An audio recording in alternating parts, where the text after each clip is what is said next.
Oh man, you've got Bitcoin rallying into resistance just hours away from a critical CPI reading. In this video, we're going to break down exactly what to look out for from this CPI reading in just a few hours. When the data comes out, I'll be making another update video explaining what I think happened and what goes on from there. But for now, we can see Bitcoin is running into a bit of resistance. We broke down from this channel, and you can see now in anticipation, it's just running back up to this green line, which we know is going to be active resistance. And the question now is, what data do we get in a couple of hours? And is it going to be positive data, which allows us to start going back into this channel?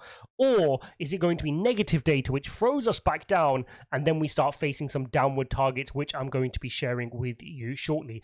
You can see Fear Ingredient Index has notched up to 15. The market is waiting in anticipation. Just a couple of days ago, this was higher than 2024 area. So you can see the fear is starting to come straight back into the market. If we look at the pre-market in the US, we're relatively flat on the day, flat but slightly on the green side. Again, just waiting for this key CPI data. The White House has already telegraphed that they expect the CPI data to be high. The market has already priced it into all intents and purposes. We've seen that the market has indeed priced in a 75 basis point rate hike already, but the number can still hurt when it officially comes through. And what are we expecting? Well, we can see last month, the year-on-year inflation figure came in at 8.6%. Okay, so if I just move myself out the way there, you can see that the peak here was 8.6%, which is huge and an absolute record. And now economists are expecting this to come in at 8.8%. Sorry, so even a notch higher than the 8.8% year on year, showing that we haven't yet hit our peak. Now, obviously, we need to understand that this is a lag measure. CPI is a lag measure, so people are assuming that this will be the peak one, and then it will get better in subsequent months, because we've seen lumber prices come down, we've seen some oil prices come down this month, we've seen some wheat prices come down, so people are hoping this could be the peak. But again, we've heard people say that before, and we've seen inflation continue to surprise in the upside. So at this point, we can theorize as much as we want, but the Fed have not proven that they have any handle on inflation, and that's what worries markets right now, is there's no proven effect of the rate hikes just yet. Now, it will come. We know it will come. Obviously, they have to turn the screw enough, and you'll see inflation will start to fall. And my theory is, once it does start to fall, it will collapse very quickly. I've explained that in previous videos. But for now, whilst it continues to create new highs on inflation, it's going to spook the market. Okay, so really important that we look at this headline figure, and the markets will be spooked by this. If this comes in with a 9 handle, 9%, 9.1, 9.2%, the markets will not be happy. We will see Bitcoin play out the bearish scenario, which I'm going to share with you very shortly on the charts. Now, it's also important to look beyond the headline reading and to look at the core CPI as well. Very important that we do take a look at the core CPI. Now, the core CPI is expected to come in at 6% versus the 5%. It's expected to come in at 5.7% versus the 6% we saw in the previous month. Okay, so you can see this bar here was the previous month. That came in at 6%. So they're expecting the headline to go up, but they're expecting the core to come down. Now, remember, core doesn't include the energy where the majority of the inflation is being seen. So if we see that happen, the market could not fall as badly, right? We could maybe see the markets try to even rally or go sideways if we see core come down. But if we see the headline go to 8.8, 9, something like that, and we see core CPI surprise to the upside, like core CPI 6% or 6.1%, similar to last month or higher than last month, that is going to be a recipe for disaster. We have to see that core CPI come down. Otherwise, people are like, hang on a second, you've done 0.25% increase in interest rates, you've done another 0.75, and we're not seeing anything. And apparently, you've started quantitative tightening as well. Okay. We're also going to want to look at the month-on-month rate. Very important that we look at the month-on-month rate as well.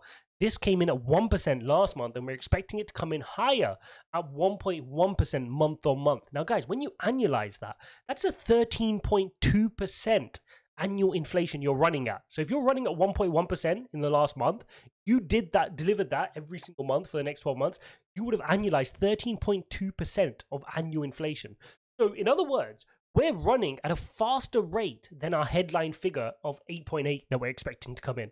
Okay, so this is not good. We need to see that month-on-month start to come down, but this reading is saying it's not going to come down. We're expecting it to come in at 1.1. If that surprises to the upside, 1.2, 1.3, again, not good news for the markets. If it cools down or shows a 0.8 or 0.9, markets could take that as a good sign if core CPI is coming down at the same time. Cool. So now that we know what's going on with CPI, we know markets are prices in. It's not the only thing on the market's mind. We know earnings are also on the market's minds, but this is the key focus of today. And if we do lose that, I'm fully expecting if we get some negative news, we will be coming down to test that 18.6 level at this pivot point.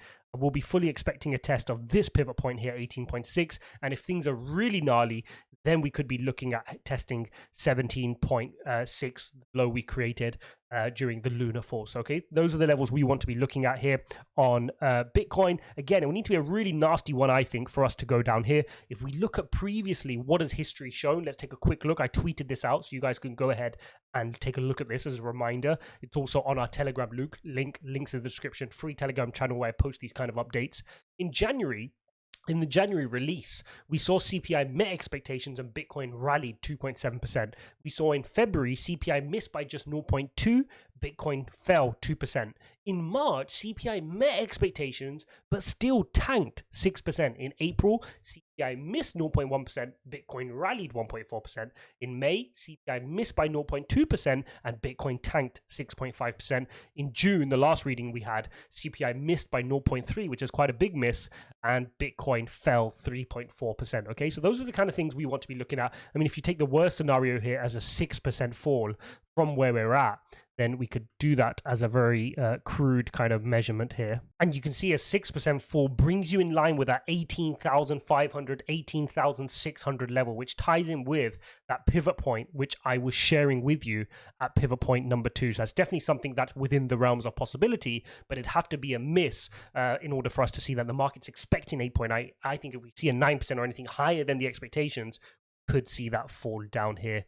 Okay, hope you guys enjoyed this video. As always, don't forget to smash up the like button and subscribe. I will be back with another video once we know what the CPI reading has came out as and what we see, how the market is responding. So make sure you smash up the like button. Don't forget to subscribe. Do check out BYBIT and BitGet. Links in the description. Get yourself set up on those platforms and take advantage of those bonuses.